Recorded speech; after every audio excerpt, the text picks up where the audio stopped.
ନମସ୍କାର। ମୋର କବିତା ଏଇ ତ ଜୀବନ। ଇଏ କେମିତିକା ଜୀବନ, ଏଠି ଚାଲେନିତି ଛକା ପଞ୍ଝାର ଛକି ଶୂନ। କୁହନ୍ତି ସଭିଏ ବଞ୍ଚିବାକୁ ଲୋଡ଼ା ହୁଏ ଅମ୍ଳଜାନ, ହେଲେ ସତ କଥା ଅମ୍ଳଜାନ ତ ବୁଲୁଥାଏ ହୋଇ ଚକ୍ଷୁ ଶୂନ୍ୟ। ଇଏ କେମିତିକା ଜୀବନ। କିନ୍ତୁ ସମ୍ପର୍କର ଅମ୍ଳଜାନଟା ତ ନିହାତି ଦରକାର।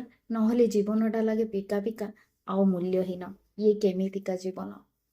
ଏଠି ସକାଳୁ ସଞ୍ଜ ଯାଏ କିଏ ଅଫିସ ଦୌଡ଼ି ଦୌଡ଼ି ହୁଏ ସଂଜ୍ଞାହୀନ, ତ କିଏ ଧୁ ଧୁ ଖରାରେ ବୁଲି ଫେରି କରି ବସିଯାଏ ଗଛ ମୂଳେ ଖାଇବାକୁ ଟିକେ ଖୋଲା ପବନ। ଇଏ କେମିତିକା ଜୀବନ। ଏଠି କାଉ ନରାବୁଣୁ ମା ଉଠି ଟିଫିନ୍ ସଜାଡ଼ି ଦିଏ।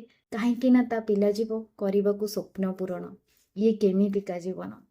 ଏଠି ଆଉ କିଏ ମୁହଁରେ ମେକଅପ୍ ବୋଳି କ୍ୟାମେରା ଆଗରେ ନିଜକୁ ସଜାଡ଼ି ଟେକ୍ ପରେ ଟେକ୍ ଦେଇ ଚାଲେ ପାଇବାକୁ ଟିକେ ଆତ୍ମସମ୍ମାନ। ଇଏ କେମିତିକା ଜୀବନ। ସତରେ ଏ ଦୁନିଆରେ କେତେ ଜଣଙ୍କର କେତେ ଥାଏ ଲକ୍ଷ୍ୟ, କେତେ ଥାଏ ସ୍ୱପ୍ନ, ସବୁ କ'ଣ ହୁଏ ପୂରଣ?